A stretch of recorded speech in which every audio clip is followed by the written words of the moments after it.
começar a apresentação institucional da ABDH aqui, e em seguida o professor Antônio Pedro começa as apresentações. Ah,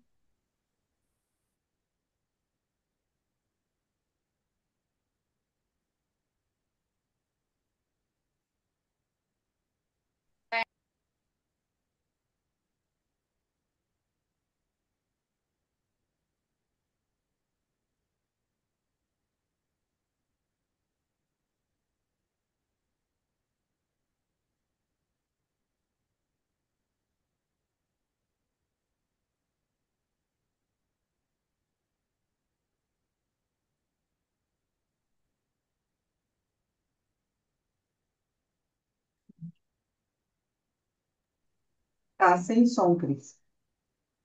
Não eu começou, não não. iniciei, eu não iniciei ainda, tenho que minimizar aqui, só um instante. Ah, tá. É porque está no outro, numa outra tela.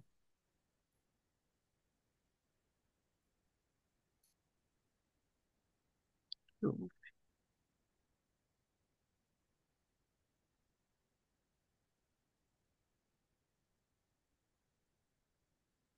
sair aqui só um instantinho.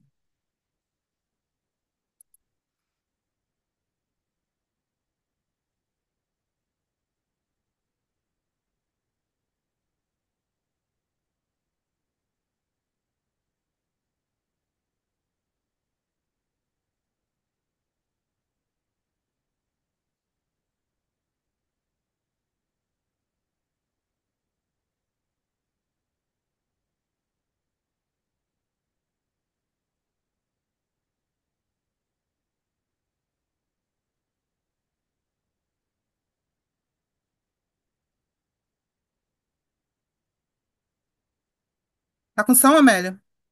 Pessoal, Estranho, gente. No canto superior direito, você tem que colocar em áudio da apresentação ao É, vivo. eu não tô conseguindo minimizar esse negócio aqui. Peraí. Vamos ver se agora vai.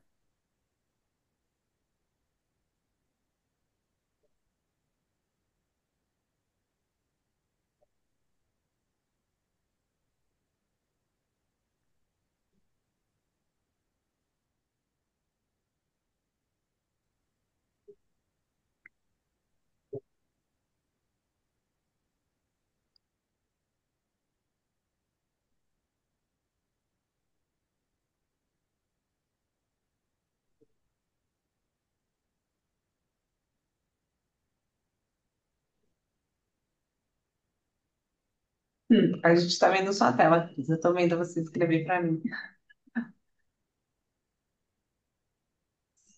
Não, não está passando. Você está me ouvindo? Você que tá vendo aqui. A gente está vendo a sua tela do WhatsApp.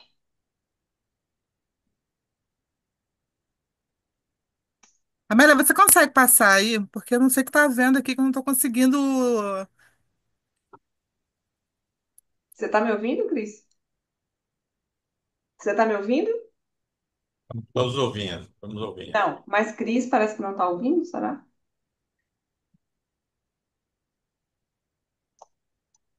Eu não tô conseguindo sair da apresentação. Você tem que Eu não jogar, consigo sair da apresentação e não consigo voltar para a tela do Zoom, gente. joga o Eu mouse sempre para dou cima defeito com vai que essas aparece. coisas. Vou derrubar você. Por favor, porque tá travado aqui.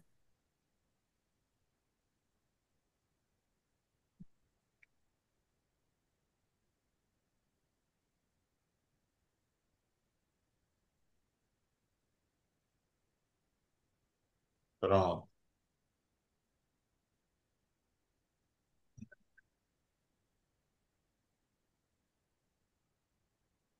Ah, você A está minha tela congelado aí. ficou completamente travada.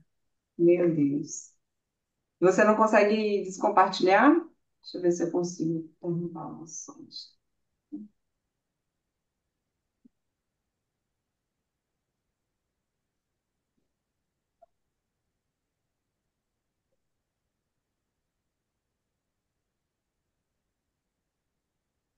É, eu acho que aí talvez o professor pudesse tentar começar sem a apresentação mesmo, porque eu também não estou com ela aqui aberta, Cris. Assim, fácil. Eu posso te mandar o link, um instante. Tá, então manda. Desculpa, gente, eu sempre faço essas porcarias quando eu tô fazendo. Agora a dica é compartilhar como quem deu a sugestão aí, por favor.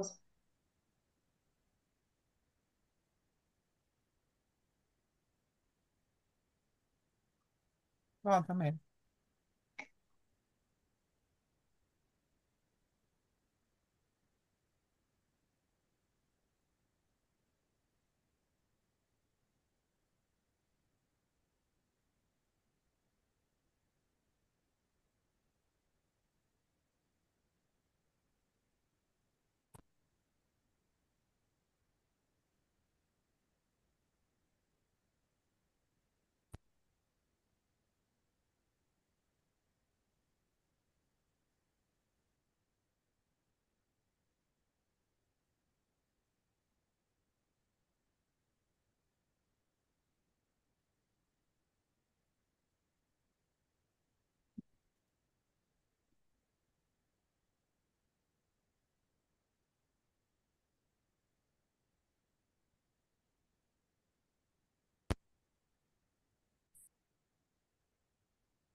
Você já pensou em fazer parte de uma rede que transforma o cuidado com a saúde através da qualificação dos espaços onde ele acontece? A ABDEH, Associação Brasileira para o Desenvolvimento do Edifício Hospitalar, é uma entidade multiprofissional, sem fins lucrativos, que desde 1994 conecta pessoas, empresas, conhecimento e inovação para desenvolver ambientes de saúde mais eficientes e humanos.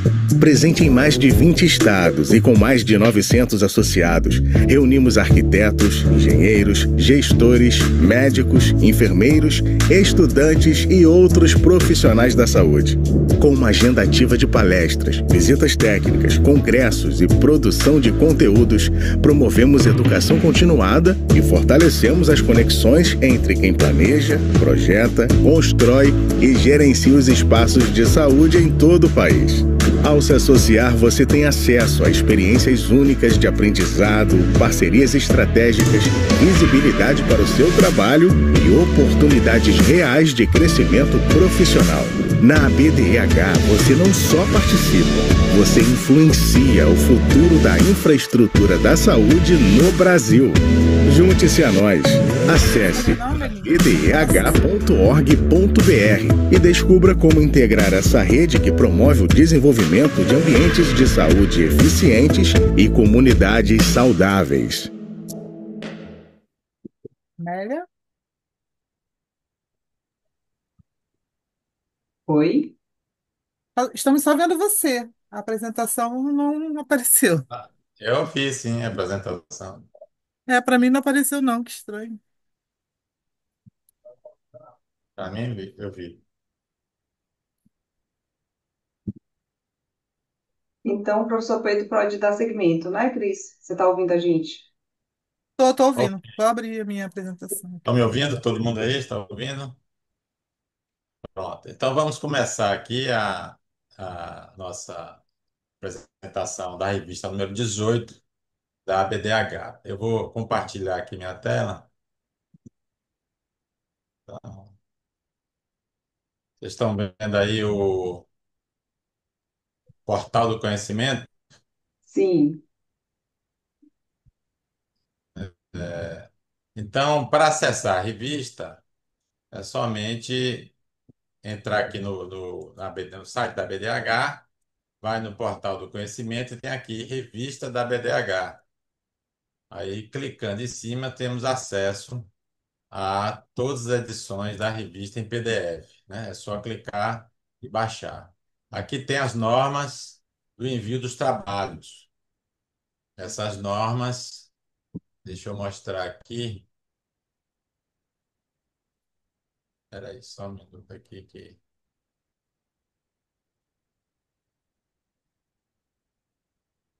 acontece aqui esse programa aparece uma uma barra aqui que cobre meus. Aqui, vocês estão vendo as normas de envio dos trabalhos? Sim, Então, baixa-se também essas normas e vocês vão ver aí como é que vocês podem enviar as contribuições de trabalho científico. O fluxo é contínuo, nós estamos planejando manter 2 edições da revista por ano. Fizemos a primeira do primeiro semestre e agora vamos fazer a segunda do segundo semestre de 2025. E vocês, assim que tiverem produção, podem enviar para nós podermos avaliar. Então, todos os artigos, aqui tem todas as dicas, vocês enviam e nós fazemos a avaliação e damos o parecer final aí, se foi selecionado ou não. Bem, agora vamos mostrar a edição número 18 da revista Ambiente Hospitalar. Vocês estão vendo aí a capa inteira? Aqui a Estamos capa vendo. com a capa com uma obra do arquiteto Flávio Bicalho, que foi entrevistado. Normalmente nós homenageamos um, um- uma pessoa da BDH, né? No caso, o Flávio Bicalho, ele foi presidente da BDH e, e escolhemos uma capa de uma obra dele, né? De um projeto dele. Isso aqui é um projeto do Flávio, né? Deixa eu ver isso aí.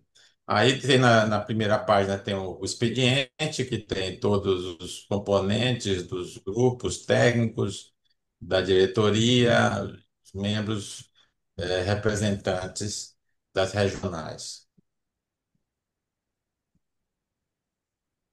Depois temos o editorial da nossa presidente, que apresenta a revista, a Doris. Aqui o sumário. É bom ressaltar que quem baixar o PDF, aqui eu não tenho essa possibilidade, mas quem baixar o PDF, o sumário ele tem um link batendo em cima aqui de cada um desses itens do sumário, se vai direto para o item respectivo, né? Isso faz com que fique mais fácil a navegação aqui no PDF.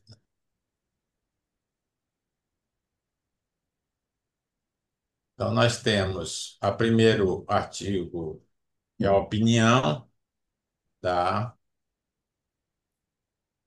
Estou aqui com um problema aqui na minha para transmitir, passar aqui as páginas. Agora, primeiro foi o primeiro artigo, nós chamamos de opinião, que é um artigo leve aqui, que dá uma opinião de um convidado, no caso, a Cristiane, que é nossa vice-presidente técnico-científica. Depois temos a entrevista do Flávio Bicalho, entrevista muito interessante, que ele conta a trajetória dele como presidente da BDH. Depois temos o primeiro artigo, que é do Fernando Graton e de César Imai, né? Que ele conta da experiência que ele vai apresentar rapidamente aqui. O conteúdo é a experiência de co-design, né? Que ele fez uma experiência interessantíssima, né? Depois temos o artigo do Marcos Queiroz sobre neuroarquitetura e neuroestética.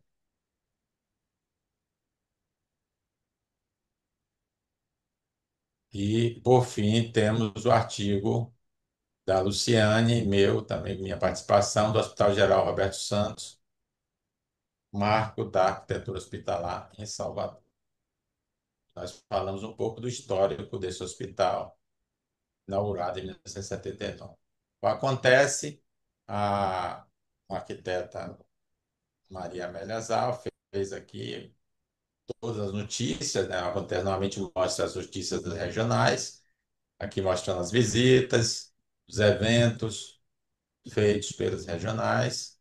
e também a participação da BDH na hospitalar, né? Foi feito no primeiro semestre. Hum. Também a participação do Fábio Bittencourt nos diversos eventos internacionais. E, finalmente, a resenha do João Paulo, né? Então, esses são os conteúdos geral da revista. E agora eu vou eu vou aqui parar de compartilhar e vamos passar a mostrar um pouco, cada um 10, 15 minutinhos, falando sobre sua contribuição, né? Então, vamos chamar primeiro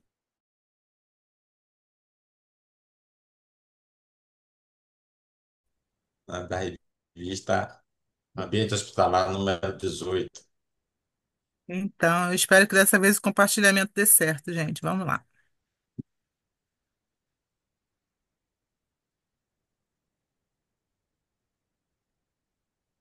Vou até fechar o outro aqui para não ter dor de cabeça.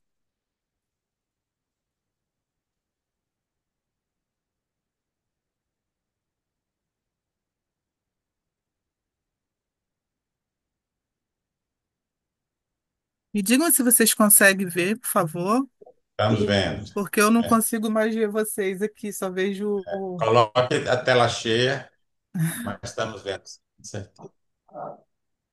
só vejo a apresentação, não vejo mais vocês.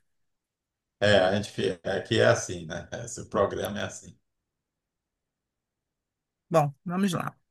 É, Eu fiz uma apresentação correndo, porque, como vocês podem ter visto, eu não estava nem no programa, né? Eu fui convocada pelo professor a falar sobre esse artigo de opinião. É, tá passando? Passou para o segundo, Amélia, por favor. Sim, passou, Cris. Ah, Você obrigada. não está em É, tela cheia. Esse terceiro ícone do lado esquerdo, de baixo para cima, vai ficar em tela cheia. Do lado do ícone da BDH, tem a lupa aí. O primeiro, segundo, terceiro. tá bom. Tamanho real, tela cheia. Foi? Pronto. Tá ótimo. Por isso que eu não gosto de fazer palestra, não gosto de fazer evento online. Eu não me entendo com essas tecnologias. Eu sou velha, gente, desculpem.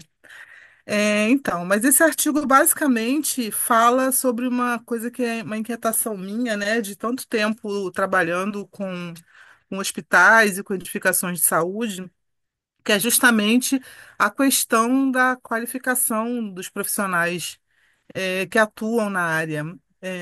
A gente vive num mundinho da BDH que grande, mas muito pequenininho de profissionais que estão sempre ali se atualizando, vendo palestra, fazendo curso, mas a realidade da maioria dos profissionais que a gente vê na área hospitalar não é essa, e principalmente na área de engenharia e arquitetura. Falta muita qualificação profissional. E a gente está falando de uma coisa muito importante, né? Porque o nosso serviço da arquitetura e da engenharia na área da saúde, ele é muito mais do que só uma atividade lá de projeto e construção e manutenção. É fundamental para que a gente produza espaços que possam ter sucesso num serviço fundamental, que é o cuidado. Então, a gente precisa ter projetos bem estruturados, precisa ter projetos bem pensados, precisa ter projetos que constem deles, né? Efetivamente o que precisa para ter um processo de saúde bem feito, um processo de atendimento bem feito. Hum.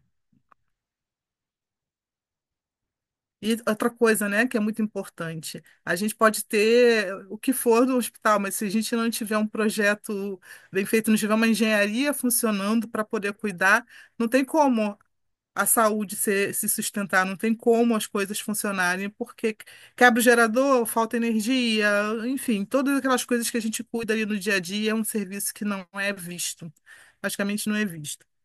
Então, desde a concepção, passando pela operação e indo até a transformação e o cuidado desses hospitais no seu dia a dia, ou seja, desde que a gente está inventando, planejando lá a ideia de ter uma edificação de saúde, até chegar no final da vida dessa edificação de saúde, ela se transformar numa outra coisa, ou você pegar uma edificação e ela se transformar numa edificação de saúde, é muito importante que a gente tenha conhecimento especializado e que a gente consiga, com esses conhecimentos especializados, fazer com que essas edificações funcionem com segurança, com eficiência, com qualidade para o serviço que elas vão prestar para todos nós, né? Para os cidadãos de uma forma geral, para as pessoas que vão ser atendidas, para aquelas pessoas que vão trabalhar também nessas edificações.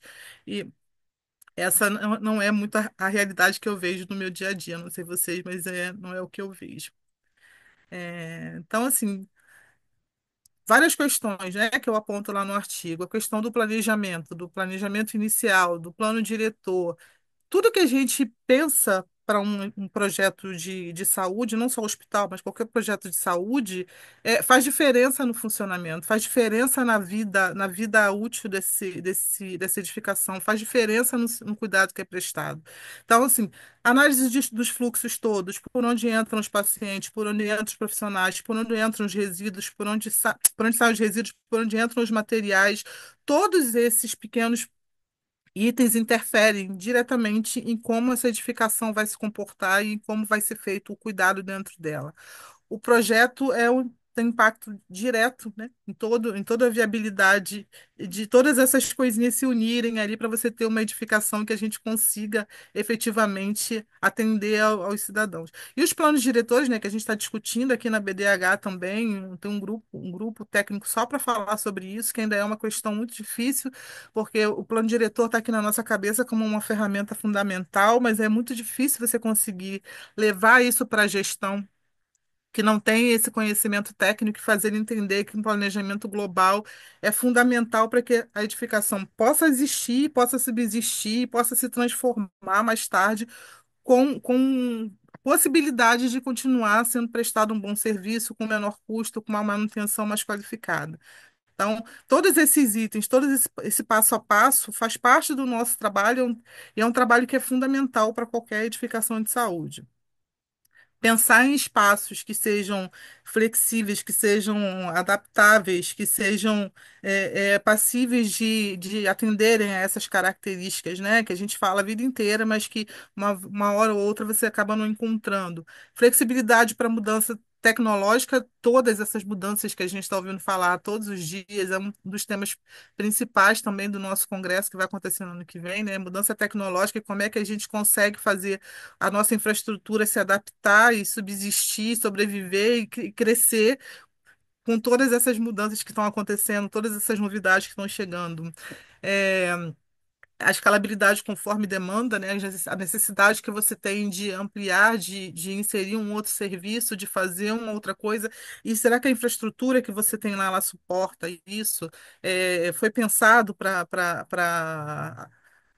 ter um pavilhão novo, um serviço novo, e quando não foi, como é que a gente coloca para o gestor que precisa cuidar não só da infraestrutura, não é só chegar lá com o tomógrafo que comprou na feira, com um acelerador linear que algum político achou que tinha que colocar e enfia aí no teu hospital. Muitas vezes não é possível fazer isso. Então, como é que a gente consegue lidar com isso? As setorizações que são importantíssimas, né? Porque você coloca serviços afins funcionando em determinadas áreas e não tem que ficar cruzando o hospital inteiro para poder ser atendido numa outra área. Por exemplo, os centros de imagem estarem próximos das áreas que precisam de um cuidado imediato, de uma identificação imediata, das áreas é, que são mais sensíveis dos hospitais.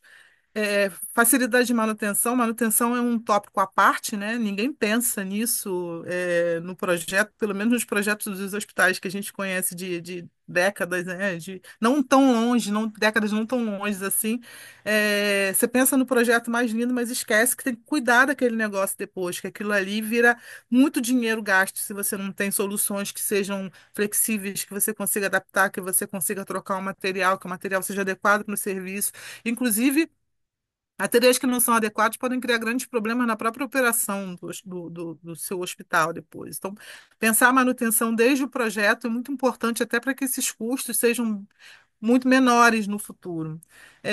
Até a questão do controle de infecções passa também pela arquitetura, né? O fluxo que a gente desenha, a forma com que a gente desenha os serviços de saúde podem direcionar ou não, interferir ou não na possibilidade de você ter infecções hospitalares e por aí vai. Não é só o cuidado de quem trabalha, é o cuidado de quem projeta também.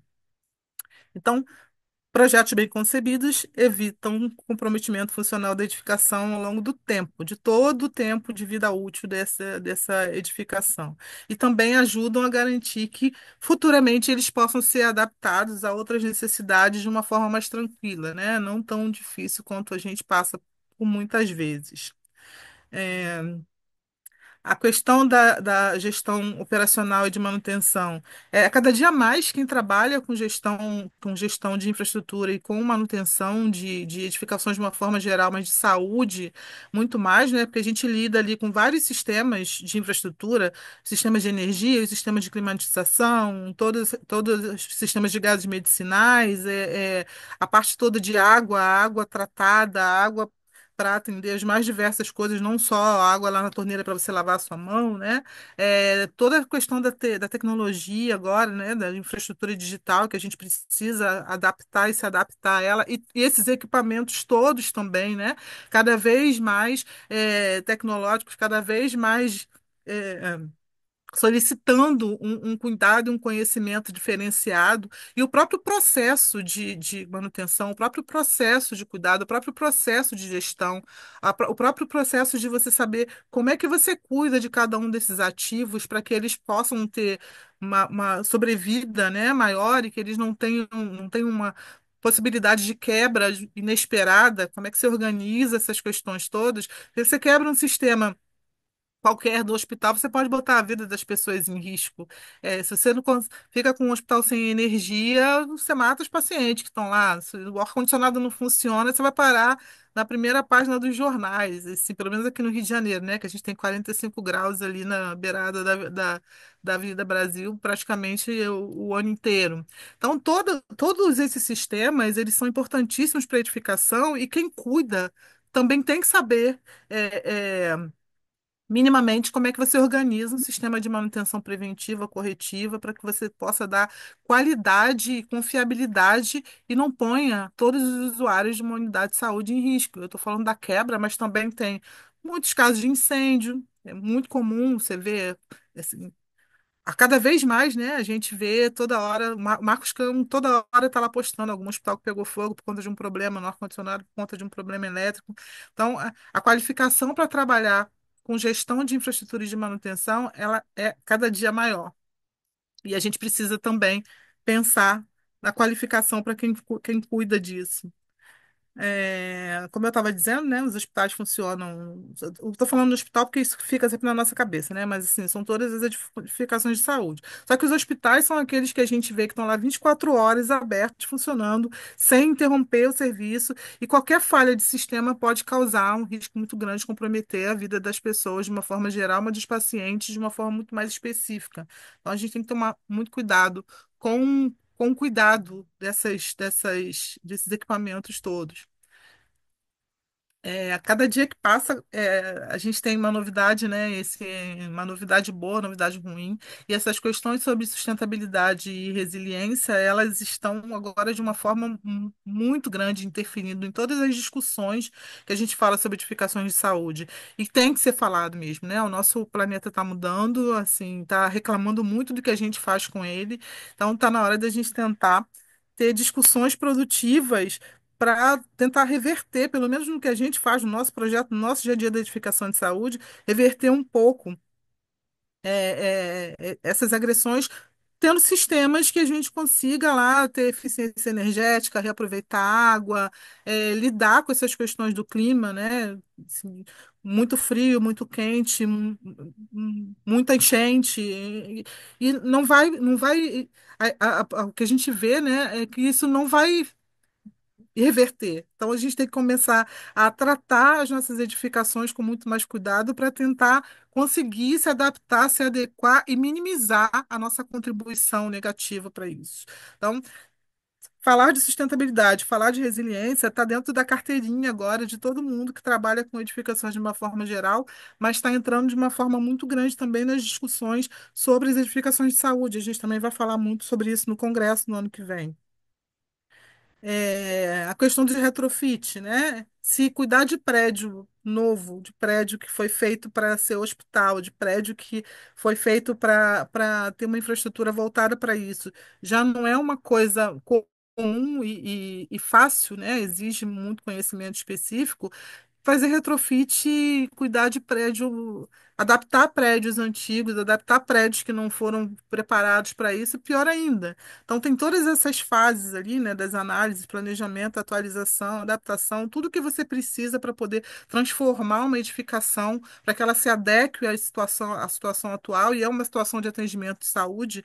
é, Retrofit, como diz aqui o próximo slide.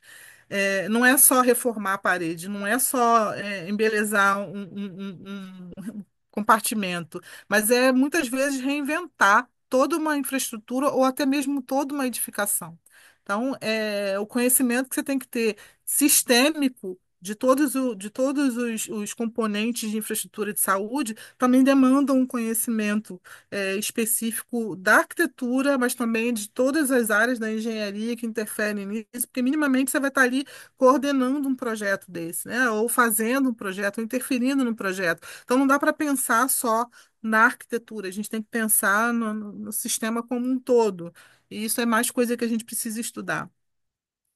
É, as transformações que estão acontecendo no mundo inteiro, né? Mas a gente vê isso muito claramente aqui também no Brasil, das questões epidemiológicas. O perfil epidemiológico da população está mudando, mudando muito rápido, a população está envelhecendo e assim, a gente tem uma série de questões relacionadas à saúde da população que tem que ser pensadas com muito mais afinco, porque essa é a nossa realidade agora muito próxima. Então, as questões ligadas ao envelhecimento da população, que está demandando cada vez mais ambientes que sejam qualificados para receber essa população, para que ela possa ter acesso, para que ela possa ter um cuidado qualificado.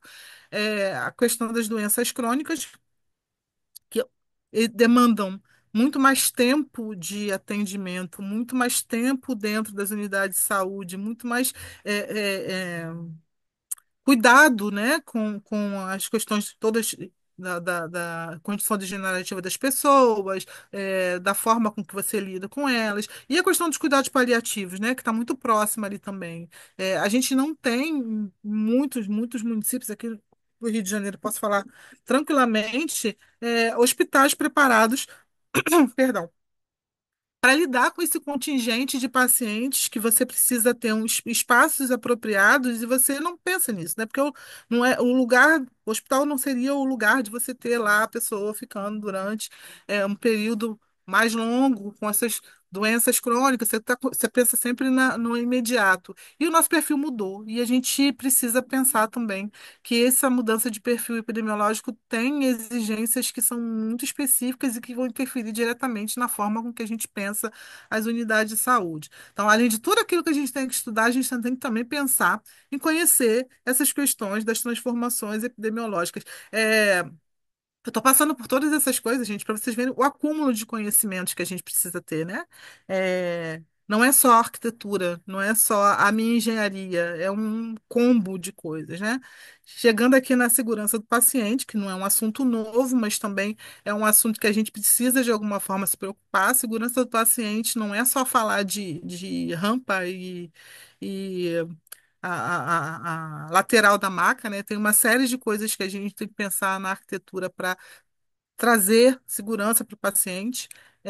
As questões relacionadas com filtragem e pressurização dos ambientes, a questão dos materiais adequados, que sejam lá laváveis, enfim, que não sejam meio de proliferação de bactérias, enfim. A questão da separação dos fluxos, isso é muito importante para minimizar risco assistencial, e de uma forma geral, o desenho, né, que tenha lá ambientes que sejam voltados para proteger todas as pessoas contra acidentes. E aí, sim, a nossa rampa, a nossa barra de segurança, mas não é só isso. isso tudo que a gente pensa aqui, que a gente tem que saber, que a gente tem que conhecer para poder projetar edificações de saúde, impacta diretamente na qualidade do atendimento que é prestado. Então, a gente precisa se qualificar. E todo mundo que trabalha com essa área, né, engenharia, arquitetura para a saúde, tem que se qualificar. E não é só mais fazer a nossa faculdade lá de arquitetura, né? Não é mais suficiente. Então, a gente precisa se especializar, a gente precisa se atualizar, a gente precisa conhecer tecnologia, a gente precisa saber o que está acontecendo no mundo, a gente precisa entender um pouco também do sistema de saúde, das redes de saúde, sair do nosso quadradinho, da nossa casinha e entender que vai além, muito além, às vezes, das questões técnicas. A gente precisa entender de questões da assistência também para poder projetar. Conhecer fluxo, conhecer o próprio serviço que é feito, o atendimento que é feito, para que você possa qualificar o seu projeto, qualificar o seu trabalho e que ele seja suficiente para dar conta de toda essa gama de interferências que a gente tem numa unidade de saúde. Então, além dos conhecimentos, tem as competências, né? Competências que são solicitadas no dia a dia, saber dialogar, comunicação, porque falar com equipe médica nem sempre é fácil, em geral não é. É, ter soluções criativas, porque somos arquitetos e somos desses, né? Precisamos saber também inovar na arquitetura. Liderança ligada à coordenação dos projetos aqui, mas não só isso, né? A gente normalmente lidera equipes, seja de manutenção, seja de projeto, seja de obra, mas a gente está sempre ali numa posição de estar levando muita gente para essa construção que é feita, todo o planejamento que envolve todas essas competências e todo esse conhecimento. Chega aqui, né, justamente no planejamento, na gestão estratégica que a gente está fazendo. E por fim, mas não menos importante, é saber trabalhar com a colaboração, saber que trabalhar com saúde é sempre um trabalho multidisciplinar. Não é só o arquiteto, não é só o engenheiro, não é só o pessoal da assistência, não é só o gestor, mas todo mundo se juntando para que a gente consiga, né, traduzir todas as necessidades dessas edificações, em soluções que sejam tecnicamente adequadas e que sejam viáveis, além de bonitas, claro, né? Porque todo mundo gosta. Mas o bonito talvez seja menos importante quando a gente tem tantas outras questões tão sérias relacionadas. Vou passar isso aqui rapidinho. Mas basicamente é aqui onde eu queria chegar, né? A nossa atuação é uma atuação extremamente estratégica para lidar com essas edificações de uma forma geral, seja no projeto, seja tocando obra, seja fazendo a manutenção, seja atuando no retrofit, seja fazendo qualquer tipo de planejamento. Mas nós arquitetos e engenheiros, temos um papel central nessa construção, né? Nessa construção não só de uma edificação ou de um projeto, seja de um consultório, seja de um hospital, mas também de proporcionar que esse local, essa edificação, ela funcione da forma mais segura, eficiente e adaptável possível para o serviço que é prestado. E para isso a gente precisa efetivamente melhorar muito a qualificação, melhorar muito o nosso acesso às informações, melhorar muito a nossa busca de conhecimento, não só o específico, mas também aqueles que são relacionados. E isso é uma coisa que me preocupa muito, é por isso que a gente está fazendo questão, né, nessa gestão da BDH, investir nessa coisa de dividir, compartilhar conhecimento. Ninguém sabe tudo, cada um sabe um pedaço, mas a gente precisa ter uma gama muito ampla de conhecimento geral para poder tocar, gerir, projetar qualquer coisa relacionada à saúde. E é isso que a gente quer fazer com os nossos associados, e é isso que a gente está fazendo com a plataforma que vai ser lançada, com a nossa revista, com as nossas palestras, com os nossos eventos, é pegar o que cada um sabe, o pedacinho que cada um sabe e dividir com todo mundo. Acho que era isso, gente. Ok, Qualquer muito coisa, dei uma. obrigado, então, é, Deixa eu parar de Cristiane. compartilhar aqui. Então, vamos passar imediatamente para a apresentação do Fernando. Fernando, fique à vontade, 10, 15 minutinhos aí para a gente fazer uma geral aí. Pode começar, Fernando. Tá certo então, gente. Deixa eu compartilhar aqui.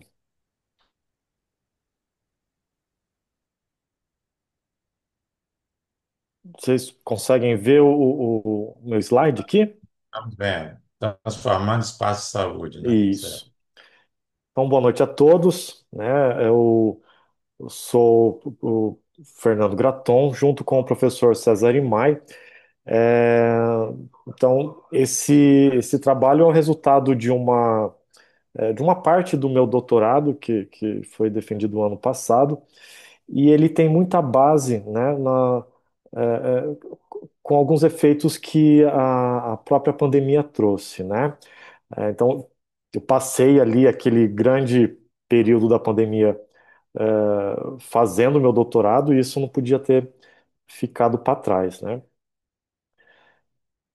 Então, iniciando aqui na introdução, né, ele tem como ponto de partida os impactos e os desafios do setor de saúde durante a pandemia, porque a gente teve algumas mudanças estruturais dos estabelecimentos assistenciais de saúde para que pudessem ser comportados essa nova demanda, né, uma pressão muito grande em cima, principalmente dos hospitais, como nós já sabemos, e um aumento significativo no número de leitos de UTI, que aí começa a fechar um pouco mais onde foi feito esse estudo, né, que foi dentro dos leitos de UTI, e nós utilizamos nos casos brasileiros, mas especificamente no caso aqui de Londrina, que é onde foi feita toda essa parte de levantamento de dados e o estudo, porque nós tivemos um aumento do HU, que é o Hospital Universitário de Londrina, de 20 leitos para 103 no auge, e depois nós ficamos com ali um- uma herança de 58 leitos de UTI adulto no HU de Londrina. Então passou de 20 para 58, teve um aumento muito grande em pouquíssimo tempo.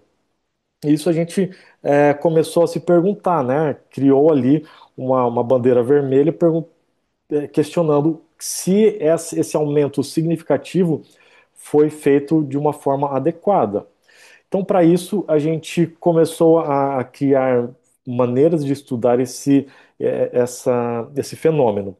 E aí, através de análises de pré-dimensionamento e simulações, a gente buscou identificar os problemas e as partes, a parte boa, positiva e negativa que nós tivemos nesse aumento significativo dessas UTIs.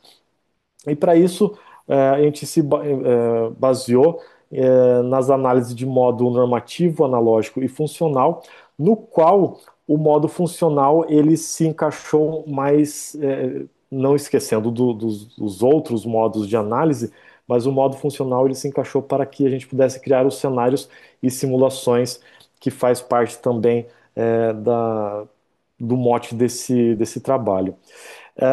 Uma parte do delineamento desse trabalho, né? Então ele se baseia no projeto de estabelecimentos assistenciais de saúde, com foco no projeto participativo, identificando o nível de envolvimento do usuário, a experiência do usuário, a simulação com o usuário. E para isso a gente trabalhou com o processo de co-design, né? Com a criação de toolkits, ou seja, de ferramentas que pudessem extrair informações desse usuário. Então a gente trabalhou com um processo bastante complexo de metodologia, né, baseado no co-design baseado em experiência, que é uma metodologia bastante utilizada para serviços de saúde e não para projetos, né, onde nós criamos uma maquete tangível e uma mockup, que seria uma outra maquete, né, mas de realidade virtual. Eu, eu, eu defini essas duas palavras, né, maquete para físico e mockup para realidade virtual, para que não tivesse muitas dúvidas. E aí nós criamos um artefato de realidade mista, que é a ferramenta físico-digital, onde ela é utilizada para identificar as partes as questões ambientais que a gente poderia pesquisar nesse trabalho. Então, o objetivo desse artigo que foi criado, né, lembrando que ele é um pedaço da tese, que ela é um pouco maior, foi de demonstrar o desenvolvimento de uma ferramenta físico-digital que facilite a participação dos usuários nos processos de projetos de ambientes de saúde, empregando uma estrutura multimetodológica, né? Então, a gente tem essa união do físico com o digital. É um pouco complexo, mas acredito que todos vão entender aqui esse processo. Então, os métodos utilizados, ele é multimétodo, então nós temos um Design Science Research, onde trabalha-se então a criação desse artefato, com o co-design baseado em experiência, que ele busca a experiência do usuário como base das informações. Depois nós temos um estudo de caso que foi dentro das UTIs do HU da UEL, aqui de Londrina, e depois a avaliação do artefato que foi feito através dos usuários, projetistas e enfermeiros, mas no caso aqui nós pegamos só a parte dos projetistas, para fazer a validação dessa ferramenta para depois a aplicação com os profissionais de saúde, que no caso da tese era a parte mais importante. Então aqui, né, foi feito um estudo de caso nas 6 UTIs do HU de Londrina, onde nós fizemos inicialmente como parte necessária do CDBE, que é a fase de descobertas, onde nós aplicamos entrevistas, questionários, walkthrough, observações e desenhos técnicos e dados normativos para basear, para ter informações suficientes para passar para a fase de co-design, né? Então, na fase de co-design foi desenvolvido então uma, então aqui nós temos os materiais que são uma mesa tangível, né, que é uma mesa que tem uma tecnologia ali desenvolvida, peças físicas tangíveis que nós chamamos de TUIs, que são os Tangible User Interfaces, e a mockup de realidade virtual que é acessada, que acessada através da utilização de óculos de realidade virtual. Então nós temos aqui, né, a simulação, que depois eu vou explicar com mais detalhes, que ela é dividida em fases, né? Fase A e fase B, conforme ali essa demonstração dessa demonstração desse quadro de fases, né?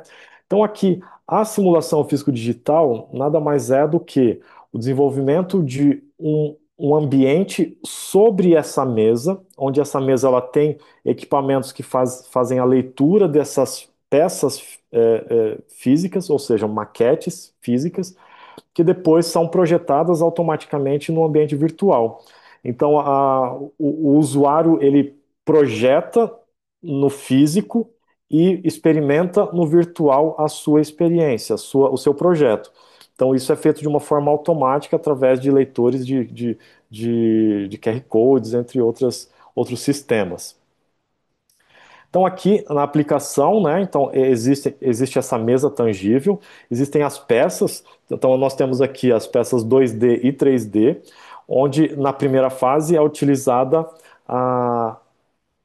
essas peças 2D, né, que são plaquinhas, para a criação de uma UTI completa, com todos os elementos necessários de uma UTI. E depois, na segunda fase, com os elementos de 3D, que aí é um pouco mais complexo, né? Então, nós fizemos apenas de um leito de UTI. É usado um sistema de leitor de QR Code através desse sistema chamado Edison. Então, e aí nós temos ali o ambiente, nós escolhemos um ambiente existente lá do HU da UEL para simular o desenvolvimento dessa UTI, tá? Então aqui na aplicação temos o desenvolvimento de uma UTI com 10 unidades, com 10 leitos e toda a parte de retaguarda ali necessária da UTI. Nós temos ali essas plaquinhas para criação. E depois, no videozinho aqui embaixo, a pessoa faz a experiência do projeto que ela fez. E ela vai identificar possíveis falhas ou possíveis necessidades de mudanças que talvez ela tenha, sei lá, não se atentado no início, né? Esse projeto que está aqui na parte superior, né, essa configuração, levou-se em média aproximadamente 10 minutos para que de 5 a 10 minutos para que os profissionais fizessem essa configuração. E aqui ao lado é mais uma vez ele fazendo a experiência, né, com o óculos.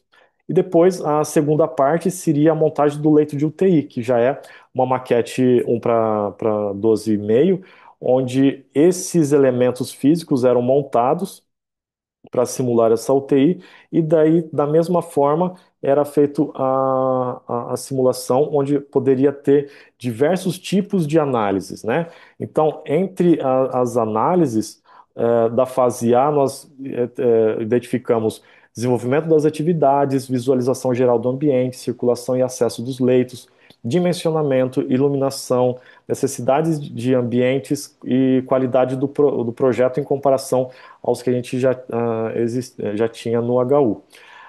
Na fase B, que seria a parte da maquete 3D apenas do leito, nós temos a parte de desenvolvimento das atividades, layout e circulação, dimensionamento, móveis e equipamentos, manipulação da realidade virtual, identificação dos problemas existentes. E aí, né, nós identificamos, né, através da resposta dos especialistas, a fácil identificação e clareza dos ambientes imobiliários, boa relação entre as peças físicas e virtuais. Maquete física facilita essa comunicação com as pessoas não profissionais, né, que serão as pessoas leigas, e é um importante facilitador no processo de projeto participativo no co-design, né? As modificações automáticas e a criação de diversos layouts também foi uma parte importante. Eficaz na percepção espacial e para vivenciar o ambiente na escala real, porque não é na maquete, mas sim uma maquete 1:1. Pode ser aplicado em projetos participativos para maior interação entre equipes e também entre usuários, auxilia na fase inicial e na identificação de problemas. Ah, e, no geral, né, a dinâmica é recomendada para simulação de ambientes inexistentes, contribuindo para o menor retrabalho e melhor comunicação. Também reduz o tempo e o custo de projetos, né, possivelmente. As etapas de projeto podem se iniciar desde o do estudo preliminar, né, estudos iniciais, até verificações finais. Pode ser aplicado para equipes de projeto e usuários finais, e, além disso, pode ser colocado em outros setores também e tipologias, né? Ah, Nós temos então aqui dois resultados, que é a abordagem game, que são essas peças 2D, e também a abordagem doll house, que são as maquetes 3D na escala 1:12,5, e o outro lá nas peças 2D escala 1:40, que foi utilizado sobre essa mesa. Então, a ferramenta promoveu a compreensão do projeto de modo acessível, aumentou o engajamento das pessoas, possui essa riqueza de detalhes, onde confirmou a melhoria na qualidade do projeto de saúde. O artefato estimula a participação, porque as pessoas ficam mais interessadas. É uma ferramenta inovadora, e a RV é potente para aproximar ideias abstratas de representação convencional, né, ajudando a validar essas referências. Muitas vezes a pessoa ela tem o conhecimento, então por isso a gente trabalhou com o co-design baseado em experiência das pessoas. Então, o que a pessoa tem de experiência, ela tende a transferir com maior facilidade com a utilização de ferramentas que são facilitadoras e ferramentas que criam uma, uma dinâmica muito mais compreensível do projeto, mesmo que a pessoa não saiba projetar ou não seja um profissional da arquitetura ou da engenharia. Aqui algumas imagens, aí é fora do projeto, é fora do artigo, que foi demonstrado aqui para o pessoal no Paraná Faz Ciência em 2023, demonstrando a utilização dessa ferramenta e como isso pode ser aplicado também. É, e é isso, né? Tem também um vídeo da simulação, se alguém quiser, dá para captar aqui através do celular o QR Code para ver a simulação total do experimento, que é bastante interessante, né? Aqui é rapidinho, é muita coisa, mas a gente tenta resumir aqui ao máximo para que vocês possam ter a compreensão do trabalho. Aqui estão nossos e-mails. Se vocês tiverem algum tipo de troca de informação, alguma contribuição para ser feita, pode contactar a gente aqui. Ok, ok, Fernando, muito bem, excelente apresentação. Realmente deu uma ideia geral do seu artigo e tem grande qualidade. Todos estão convidados a ler. Bem, então vamos chamar agora o Marcos. Marcos, fique à vontade aí para apresentar o seu conteúdo aí. Ó, 10 a 15 minutos também. tá certo. Ok, Antônio. Então, eu quero assim começar dizendo a todos e todas que a gente começou, né, o ano passado um grupo de pesquisa em neuroarquitetura, né, e acabamos participando estamos participando agora do GEAOSP, com esse grupo pertencendo à GEAOSP e também a alguns laboratórios da Faculdade de Arquitetura da UFBA, né?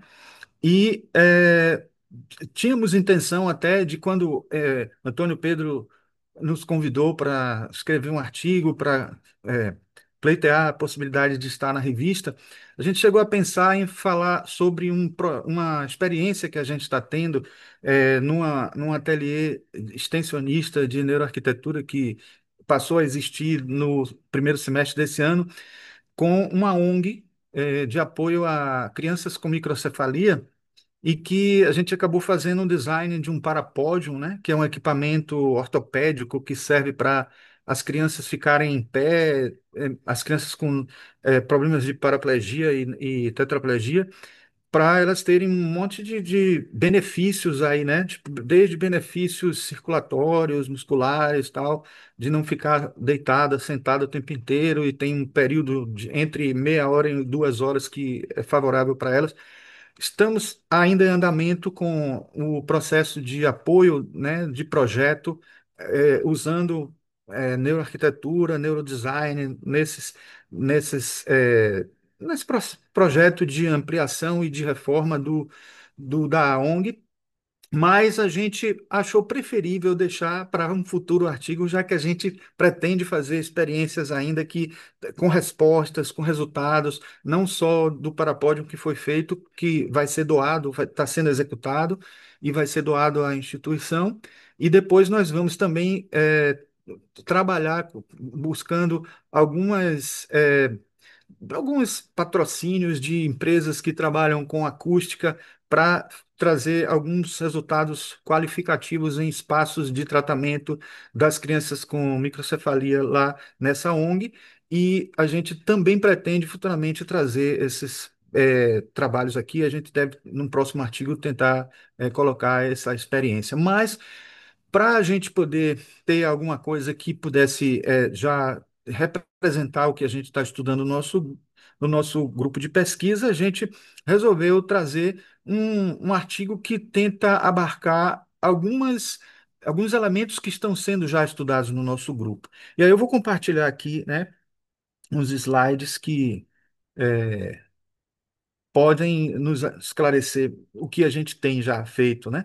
E, claro, obviamente, muitas coisas já estão programadas para serem feitas também. É... Desculpem aqui. Está aparecendo já aí para vocês?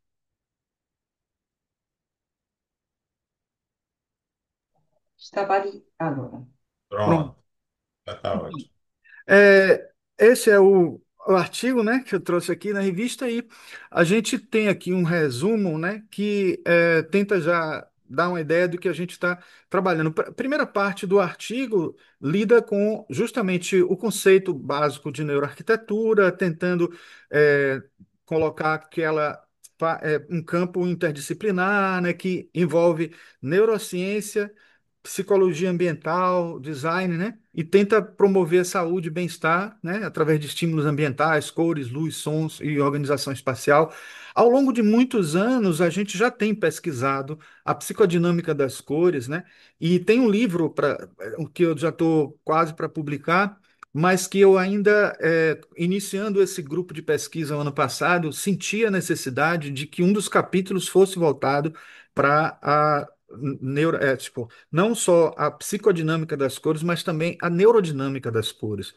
E aí eu comecei justamente uma pesquisa com foco em finalizar esse livro com um capítulo que pudesse compor esse livro, incluindo esse conteúdo, e por isso que a gente traz esse primeiro ponto, né, que está sendo abordado no artigo. Num segundo momento, a gente considera um conteúdo que é bem novo mesmo, que é de neuroestética, que a gente vai fazer uma abordagem rapidinho aqui nesse tempo que a gente tem, que é de um indiano, Ramachandra, né, que ele traz a experiência dele como neurocientista, né, mostrando 9 princípios que, assim, há muito tempo a arquitetura utiliza a psicologia como um caminho de abordagem na hora de trabalhar as questões estéticas, uma psicologia principalmente voltada para Gestalt.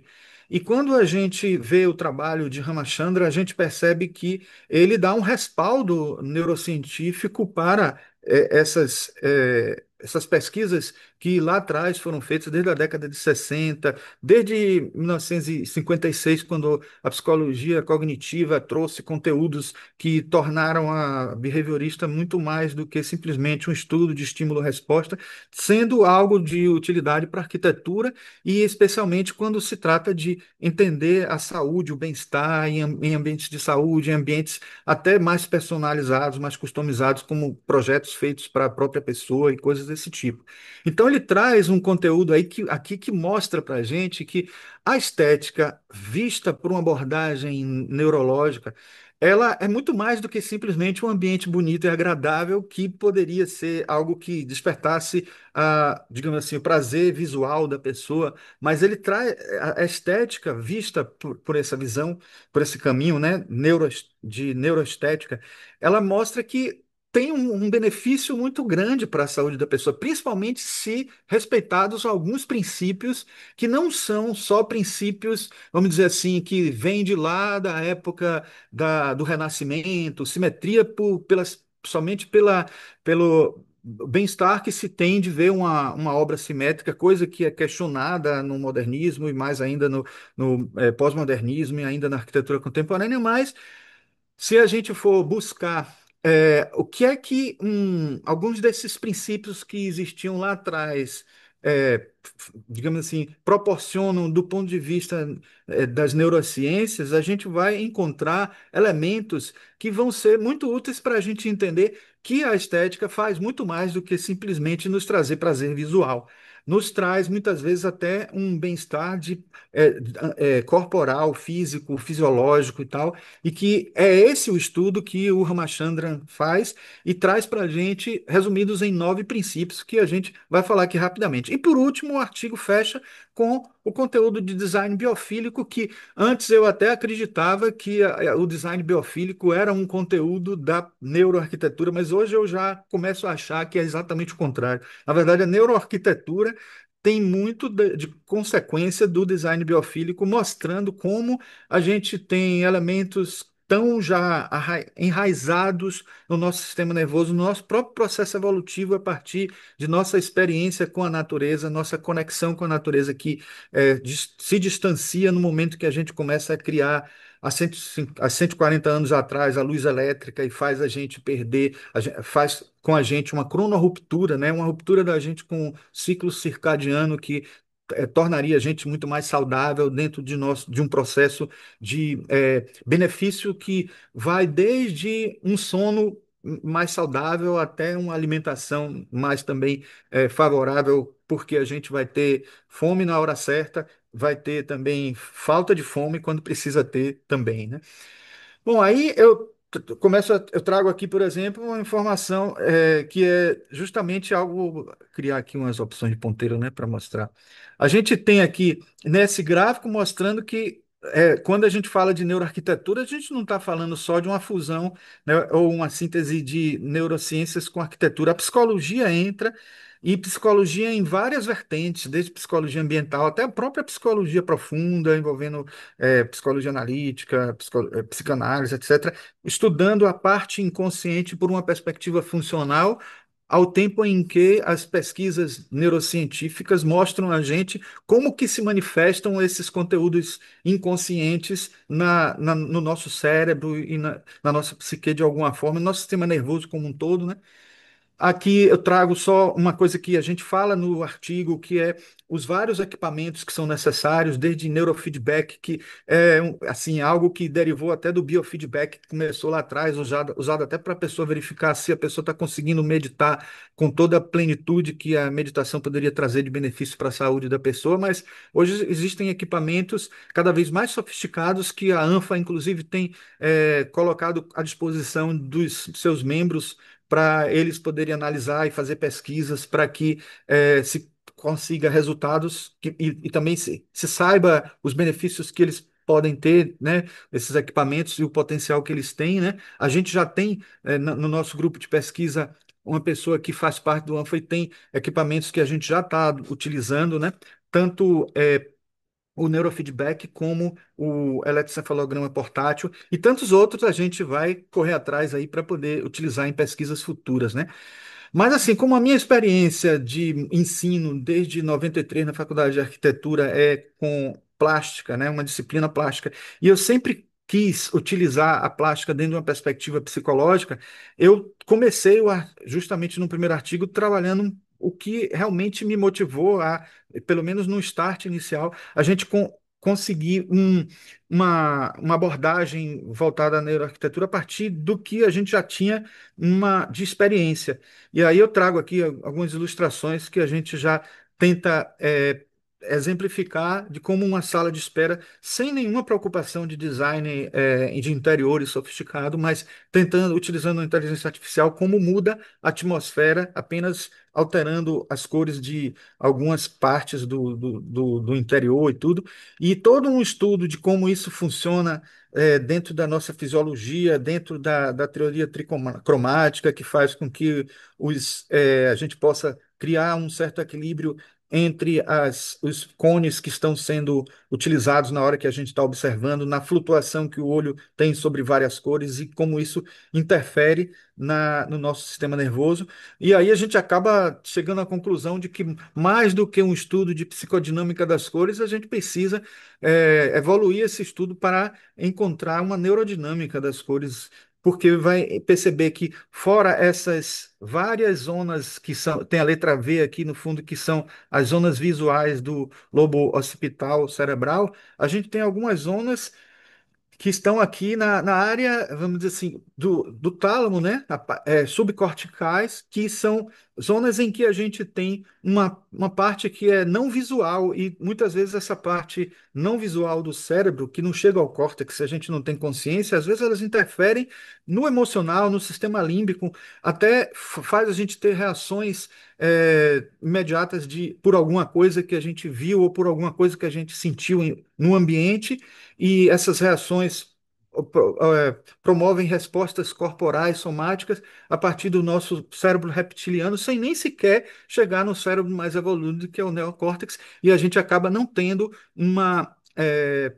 digamos assim, até uma consciência do que está acontecendo. Então, buscar equipamentos como esse e estudar a neurociência para poder tentar investigar todo esse lado inconsciente da gente que precisa ser entendido na hora de a gente fazer uma abordagem para que o ambiente possa ser saudável e atenda às nossas necessidades, às nossas neurodivergências, que hoje não tem sido nem considerado mais como transtorno, no momento em que a gente sabe que as neurodivergências só se torna um transtorno no momento que causam problemas para a gente, mas a gente tem diferentes perfis neurológicos, e esses diferentes perfis neurológicos precisam ser levados em consideração no momento em que a gente define uma sala de espera, define um ambiente que é mais para criança, que é mais para adulto, que é para pessoas que têm algum tipo de limitação sensorial.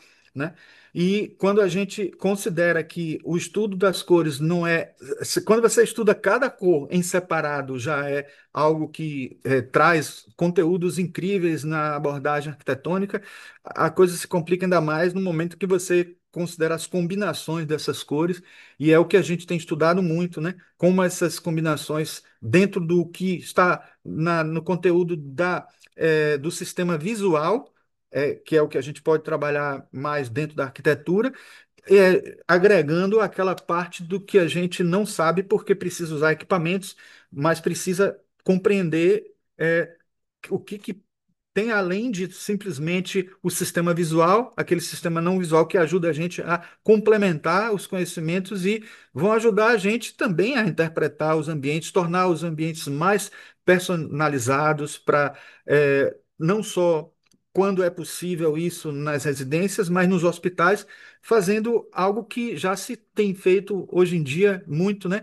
Que eu tenho percebido que os hospitais já têm criado uma condição de deixar que as pessoas levem os seus objetos para os leitos, para os espaços onde eles estão, já que você não pode ter um leito que possa ser todo adaptado àquele que está lá utilizando, mas você pode ter objetos que sejam levados para as pessoas, que aí já vai favorecer, né, a uma familiaridade, isso vai contribuir muito com a recuperação da pessoa, mas também assim, quando você vai planejar as cores no ambiente, você vai escolher assim a área em que você vai escolher entre os matizes e que efeitos você vai ter com cores mais quentes, cores mais frias, que hormônios você vai estar estimulando para, digamos, ajudar em determinado tipo de tratamento terapêutico.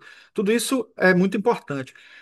Quando a gente trata dos princípios de neuroestética, a gente chega a esses 9 aqui, né? Que ele traz, né? Que o Ramachandran, que é esse indiano aqui, traz. E ele fala, né? De vários. Eu vou aqui rapidinho, já que para a gente não perder muito tempo, mostrar. Não vou ler aqui esse texto todo para não perder tanto tempo assim. Mas ele fala do agrupamento, que é algo que se assemelha muito a o princípio de semelhança e proximidade da Gestalt, que ajuda a gente a trabalhar figura e fundo de uma maneira muito adequada, assim, para que a gente possa organizar os espaços. As pessoas que já estão em um estresse por problemas, por transtornos da saúde dela, preocupado com a saúde dela, se os ambientes eles não têm já um trabalho de organização espacial que utilize esses elementos, como, por exemplo, esses elementos que tornam espaços mais organizados, ambientes que têm os seus mobiliários, o seu layout trabalhado de uma maneira não assim aleatória e tal. A gente tem um princípio que se usava muito na estética clássica, que é esse do pico de deslocamento, que é como ele chamou, mas que, na verdade, a gente poderia dizer que esse se assemelha ao clímax, né? Aquilo que faz com que a gente encontre algo que chame um pouco a nossa atenção. E esse chamar a nossa atenção não é somente para que a gente ache bonito, maravilhoso, não. De alguma forma, para estimular, para criar na gente uma expectativa, uma motivação, uma esperança, né, diante do que está vivendo, às vezes, uma experiência traumática, um problema sério de saúde. E imagine como isso é importante no ambiente de saúde, em que a pessoa chega já em uma situação muito grave de saúde e tal, né? Um outro que tem é o contraste, que a gente trabalha muito isso quando estuda cores, inclusive, porque muita gente até considera contraste como sinônimo de desarmonia, mas existe a harmonia de contraste, que é quando você consegue, em cores opostas, fazer com que todos os três cones, né, e às vezes até quando tem contraste de luminosidade, os bastonetes também estejam em um perfeito equilíbrio de utilização quando a gente flutua a visão sobre o ambiente. Isso faz com que a gente tenha um conforto visual, porque a gente não tem a fadiga de um dos nossos cones ou dos bastonetes em si sendo forçado a olhar para uma luz muito intensa. Então, são elementos que precisam ser pensados para que a gente possa estudar esse aspecto neurocromático dos ambientes na hora de planejar um ambiente desse, né? De espera, um ambiente até de leito hospitalar. O isolamento que faz com que a gente realmente, né, não considere uma coisa que a gente está querendo chamar atenção, como foi o princípio anterior, mas você aí repete ele várias vezes, ele perde todo um sentido, ele perde toda a força. Então você pode ter elementos que vão realmente tornar algo, no ambiente, algo que lhe atrai, algo que faça você ter essa motivação e faz com que você também dê uma ênfase em determinadas coisas quando você faz essa ênfase já com um estudo de psicologia, ainda mais importante. Resolução de problemas perceptivos é uma questão bem curiosa aqui. O Ramachandra descobriu que toda vez que a gente tem um ambiente estudado de maneira em que, quando a gente olha para aquele espaço, a gente imagina que a gente descobriu algo, né, que foi planejado pelo arquiteto, pelo designer, e que aquilo ali estava assim, não explícito, mas estava implícito simbolicamente, ou num capricho estético, numa busca assim. E ele percebe que ele descobriu isso aí cria um efeito, foram estudos feitos por ele, né? Causa um benefício muito grande para a pessoa de ter esse caminhar, né, de conseguir perceber. Ele é como se ele estivesse se tornando o espaço mais interativo e a pessoa participando de alguma maneira também naquele espaço.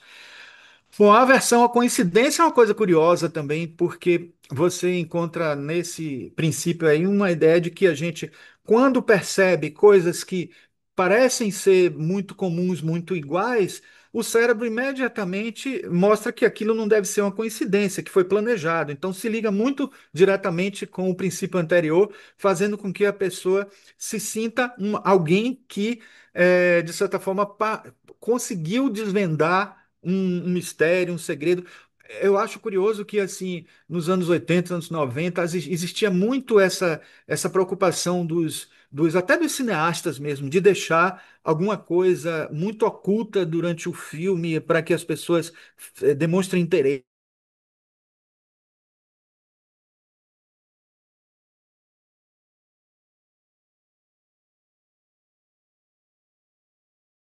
oposto. As pessoas explicitam muito, né?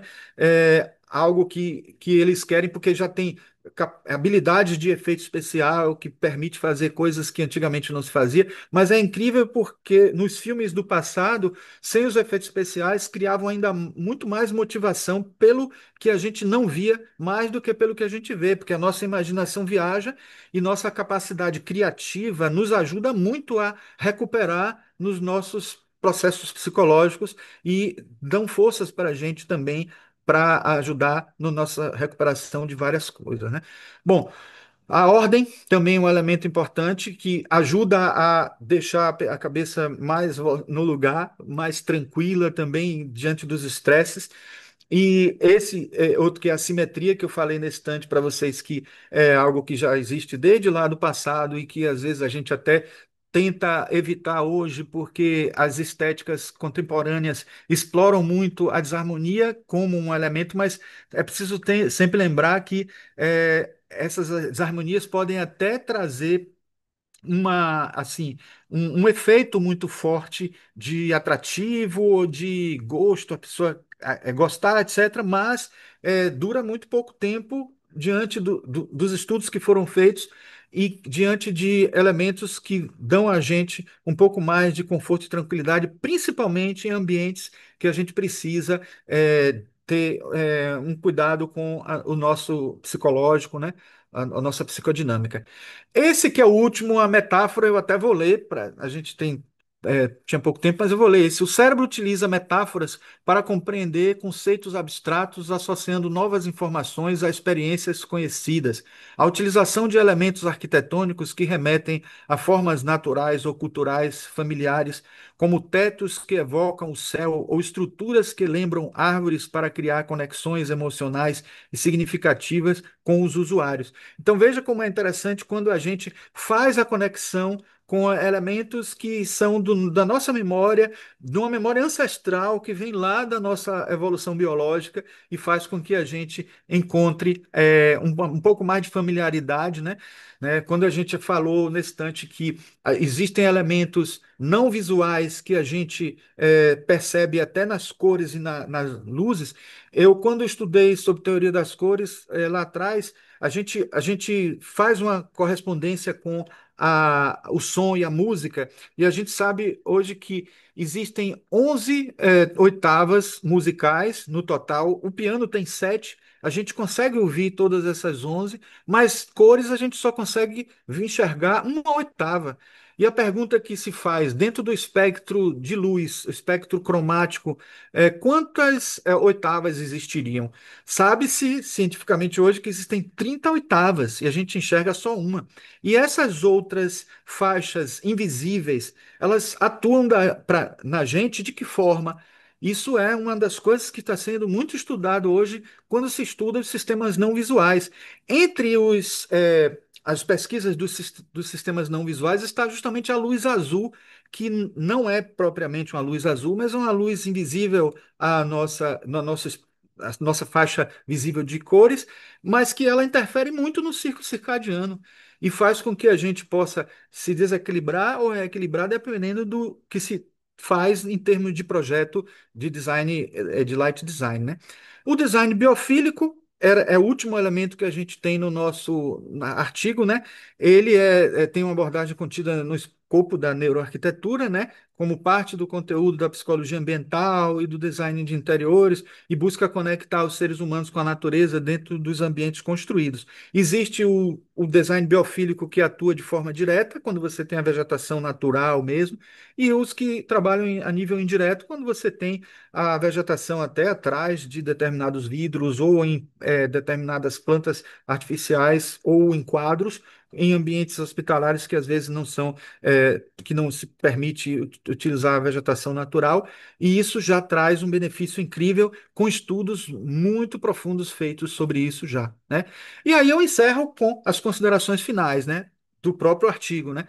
A neuroarquitetura, ao incorporar descobertas da neurociência e da psicologia ambiental, redefine o papel do projeto arquitetônico, que deixa de se limitar à estética e à funcionalidade para tornar-se instrumento de promoção de saúde mental, bem-estar e desempenho cognitivo.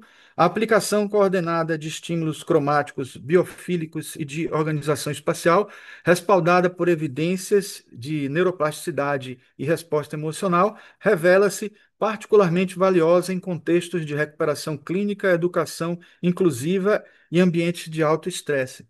A neuroestética de Ramachandra complementa essa abordagem ao oferecer princípios claros para intensificar experiências de prazer visual e reforçar circuitos de recompensa cerebral. Futuras investigações devem aprofundar a quantificação dos efeitos longitudinais dessas intervenções e refinar protocolos de avaliação de modo a consolidar boas práticas projetuais e estender seus benefícios a populações cada vez mais diversas. Então, é isso aí que eu tinha para trazer para vocês aí como síntese. Ok, muito obrigado, então, Marcos. Excelente artigo, excelente conteúdo, né? Bem, vamos continuar agora. Eu vou mostrar aqui o último artigo, que é o sobre o Hospital Geral Roberto Santos, né? Nós fizemos aqui, deixa eu ver aqui, deixa eu, deixa eu tentar aqui me posicionar aqui. Espera aí, só um minuto.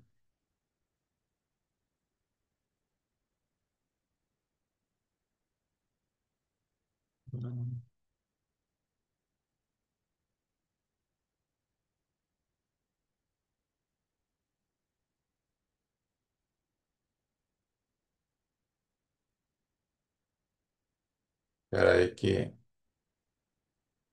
eu fiz alguma coisa aqui que não está muito certo aqui.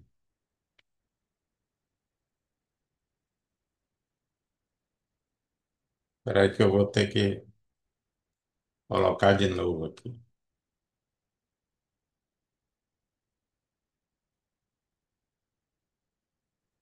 Vocês estão vendo aí?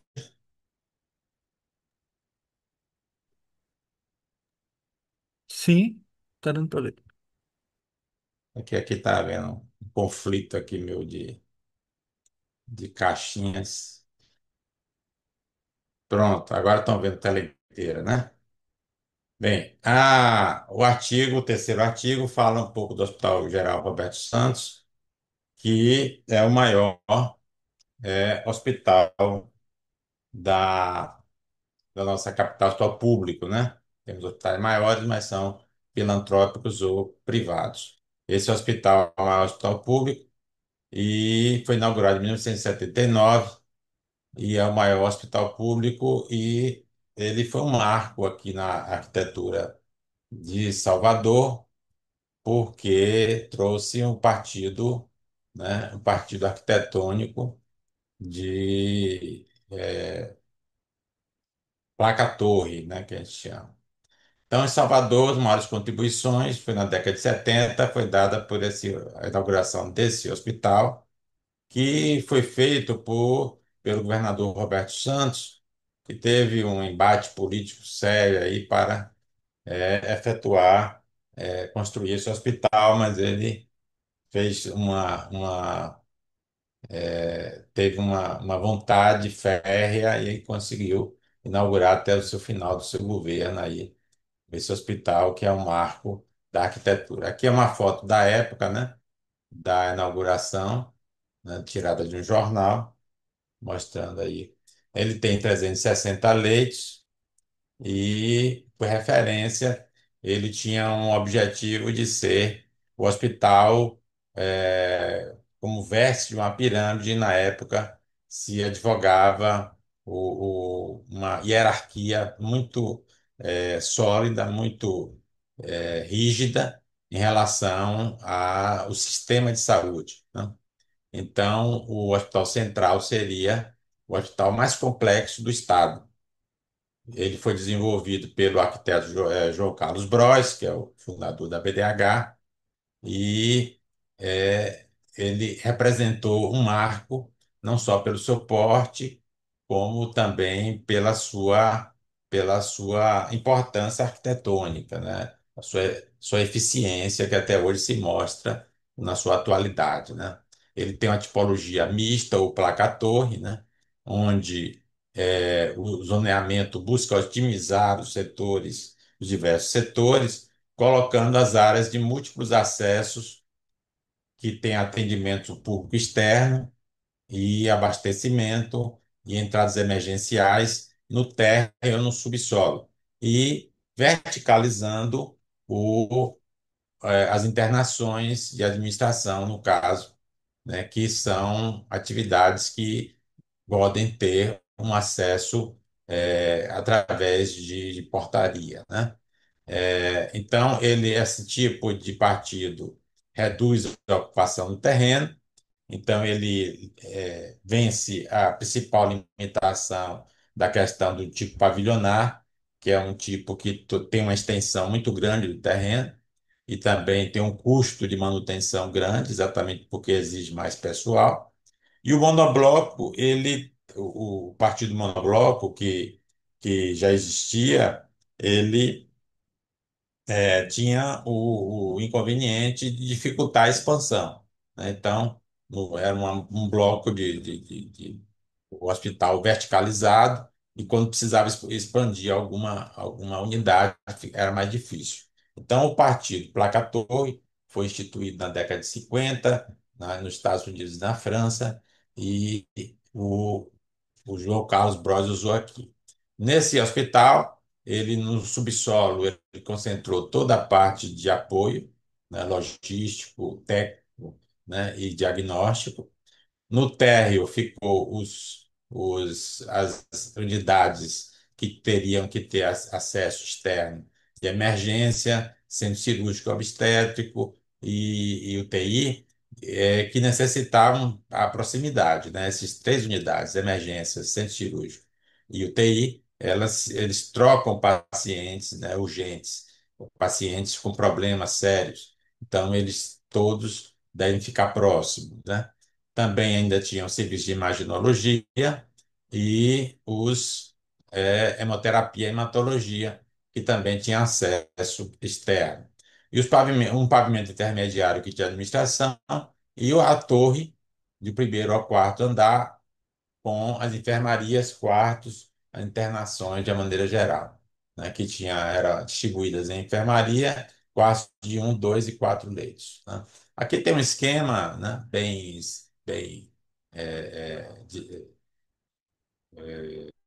feito de forma bem esquematizada, bem simples, para mostrar a distribuição das unidades, né? Esses em azul aqui são as internações, né?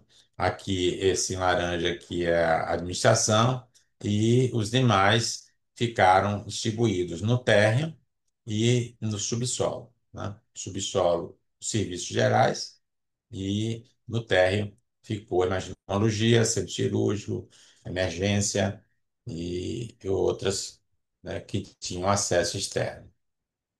Aqui é uma vista superior, mostrando mais escura aqui a torre e as outras unidades que estão no térreo.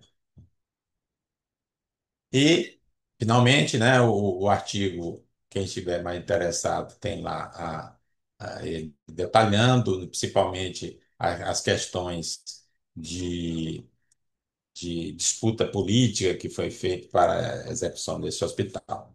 Então, o Hospital Geral Roberto Santos, ele refletiu uma solução inovadora para a época, ele representou um marco importante para a cidade de Salvador, sendo o projeto do arquiteto João Carlos Borges que divulgou depois esse partido nos diversos cursos que ele ministrou, né? Aqui tem as referências e é essa apresentação que eu queria fazer aqui bem rapidinha desse artigo, né? Então, vamos chamar agora a Amélia está presente? Amélia? Eu estou sim, só minha câmera. Agora falta o João, Pronto. né, professor? Tá escondidinho aí. Eu estou aqui, minha Aí a câmera. Amélia vai apresentar rapidamente a parte do acontece, né, que são a outra, e depois o João a resenha. Bem, então o acontece da revista é justamente trazer o que está acontecendo na BDH,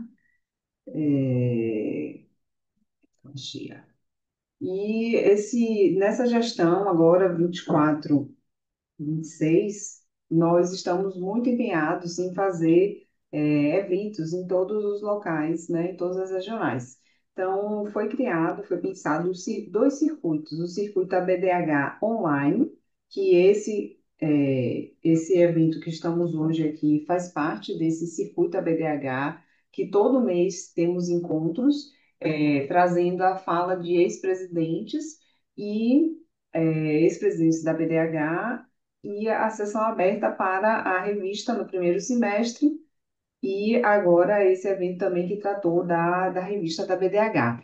E o circuito presencial da BDH, nós, da Nacional, né, eu estou hoje na função de vice-presidente executiva, a gente vai nos estados e organiza um evento que tem mais robustez, concurso, palestras, às vezes o dia inteiro, e essa é a proposta de rodar as diversas cidades do país.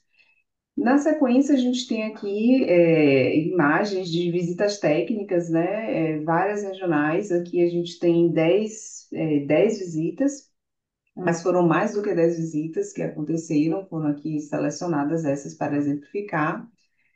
Os eventos presenciais também, eles continuam acontecendo nas diversas regionais, né? Tem um destaque aqui para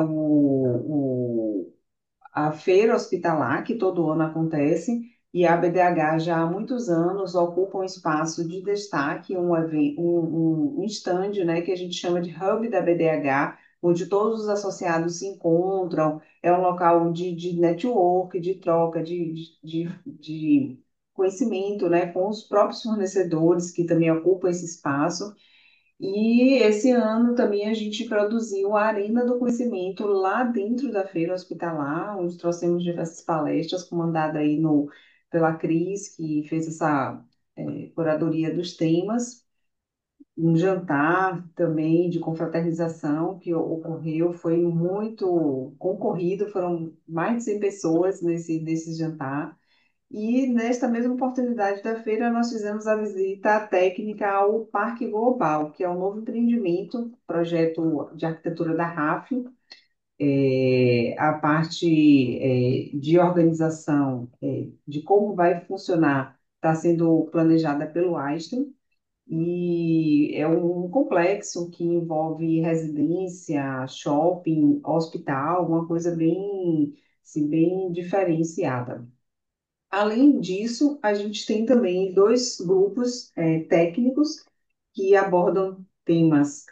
Um tema é o plano diretor, que foi o tema mais pedido pelos nossos associados para que a gente trouxesse aqui nos nossos eventos, e o outro tema é a qualidade do ar, também após Covid, muito importante, e a Kátia Fugasa comanda esse grupo aí, que é também tema de pesquisa dela de doutorado.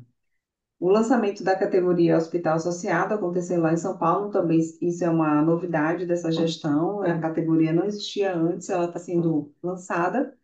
E, por fim, traz também o que temos Brasil afora.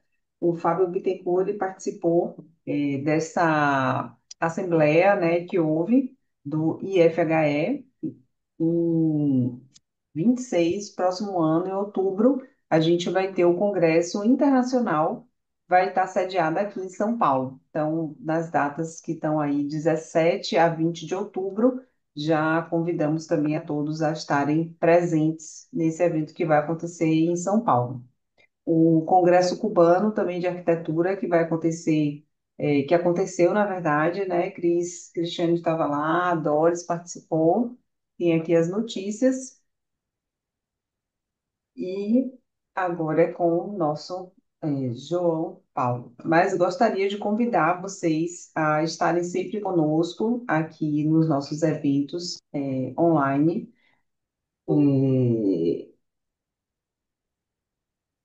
É, meu Deus. E o Congresso, né, convidar também para o Congresso, que vai acontecer em Brasília no próximo ano, e 19 a 21 de agosto. Então já tem data, local, se organize para estarem com a gente no ano que vem. É isso, Exato. professor. O ano que vem será um ano repleto de eventos, né? O encontro da FHE, onde o Fábio Bittencourt vai ser empossado como presidente da FHE, né? E o nosso congresso em Brasília. Então, João, termine aí com a sua apresentação da sua resenha. João fez uma resenha de um livro muito interessante. Fique à vontade.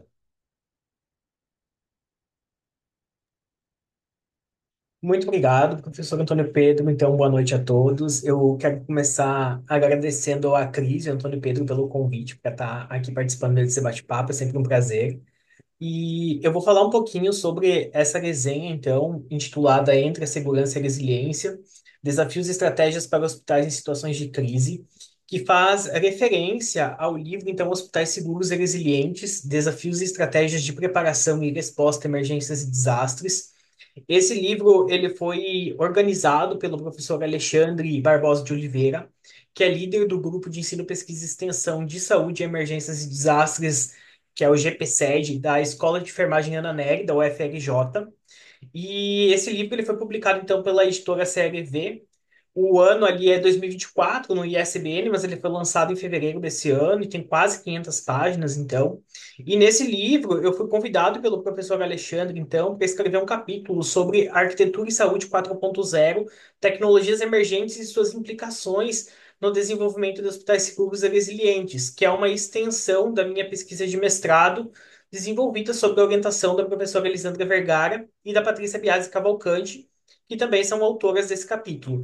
E para complementar o capítulo, eu dividi a autoria também com o professor Antônio Pedro e com a enfermeira Renato Pascoal Freire, os quais eu agradeço já pelas importantes contribuições que foram realizadas, então, nesse capítulo. Mas para tratar especificamente sobre o livro, então, esse livro ele aborda ah, o contexto atual, né? E ele é bastante indispensável diante da complexidade das emergências de saúde pública e também dos desastres que têm exigido respostas cada vez mais integradas e eficazes dos estabelecimentos de saúde. E ele se caracteriza, então, como uma contribuição multidisciplinar, já que foi escrito por diversos profissionais, como enfermeiros, médicos, arquitetos, engenheiros, psicólogos, nutricionistas, farmacêuticos, geógrafos, historiadores e entre outros. E nesse contexto, ele oferece uma abordagem bastante ampla, então, e bastante fundamentada também, que ultrapassa as barreiras da simples melhoria da infraestrutura hospitalar. E a obra, ela é muito relevante, né, em um cenário atual marcado por significativas alterações ambientais e também geográficas, que tem sido impulsionado, então, pelas ações humanas e também por esse processo de globalização descontrolada que tem ocorrido, né? E esse processo tem levado muitos ecossistemas globais ao extremo e, consequentemente, tem impactado também nas infraestruturas de saúde. E o livro, então, ele foi dividido em 24 capítulos e 6 unidades. Então, a primeira unidade ela aborda as questões de fundamentos, estratégias e perspectivas da preparação e resposta a emergências de saúde pública e desastres. Na unidade 2 é tratado sobre o planejamento e a infraestrutura para hospitais seguros e resilientes. A unidade 3 traz as questões de informação, protocolos e também de capacitação para poder responder a estas questões no âmbito hospitalar. A unidade 4 aborda, então, os desafios e estratégias assistenciais. Já a unidade 5 traz, então, aspectos associados à inovação e também à gestão tecnológica diante desses contextos de emergência e desastres. E, por fim, na unidade 6 ela traz essas dimensões econômicas, humanitárias e psicossociais em cenários hospitalares, trazendo muito o aspecto humano, né, dentro desse contexto todo de emergências e desastres. E ao final de cada um desses capítulos do livro, estão disponíveis questões de múltipla escolha e algumas outras questões que buscam incentivar a reflexão. E isso torna o material não apenas um material de conteúdo informativo, mas também uma ferramenta de aprendizado e até mesmo de avaliação para gestores, profissionais e estudantes. E como descreve o Alexandre ali na apresentação do livro, o livro ele é, na verdade, um chamado para ação, né? Então, ele nos faz refletir sobre as questões atuais, também como a gente pode responder de uma forma mais ativa. E aí, além dessa abordagem técnica, o livro ele também discute o impacto emocional e psicológico dos desastres nos profissionais de saúde, então traz esse aspecto humanitário também, essa variável humana que é tão importante. E outro aspecto importante para a gente destacar aqui é a relevância das novas tecnologias na resposta a emergências de modo geral, né? E esses avanços tecnológicos eles têm aumentado a capacidade de tomada de decisão, então em tempo real, que é muito importante, e também tem possibilitado monitorar as diversas variáveis com muita mais precisão, né? Fazendo esse acompanhamento da situação hospitalar, o que contribui então para mitigar os impactos de emergências e desastres. E aí, por fim, eu finalizo, né, colocando que hospitais seguros e resilientes ele é uma ferramenta estratégica que auxilia então na construção de um sistema de saúde que está preparado, né, que deseja estar preparado para enfrentar as adversidades tanto do presente quanto do futuro. Então, para finalizar, eu deixo aqui o meu contato, mas eu também coloquei o QR Code da editora Série V e da Amazon, onde o livro está disponível. Então, quem tiver interesse em estar se aprofundando mais, explorando essa obra, é só acessar esses QR Codes ou pesquisar também no Google a partir do título para ter acesso à obra completa. Então, muito obrigado, professor, fica à disposição. Ok, então, João, muito obrigado. Então, pessoal, a intenção foi dar uma visão bem rápida, né? Vocês viram aí que foi uma visão bem superficial do conteúdo da revista, mas eu acho que todos conseguiram ver a quantidade de informações e a necessidade de que essa revista seja lida. E que eu conclamo aqui, antes de terminar, que vocês participem, né? Todos os associados da BDH que estão interessados, que escrevem, que pesquisam e mande as suas contribuições aqui para a nossa revista para que nós tenhamos um conteúdo sempre rico e bastante instrutivo. Então, é isso. Vamos terminar, então. Já estamos aqui um pouco adiantados no horário. Vamos terminar nossa apresentação de hoje. E eu abriria a palavra aí, quem quiser mais fazer alguma observação. Amélia, Cristiane, Não, só reiterar que nosso congresso acontece em Brasília ano que vem e que a gente espera que todo mundo esteja lá conosco. Como disse a Amélia, vamos se organizando. É, obrigada a todos, né, que estiveram aqui essa noite. Vamos tirar uma foto para registrar aqui. Quem puder abrir a câmera.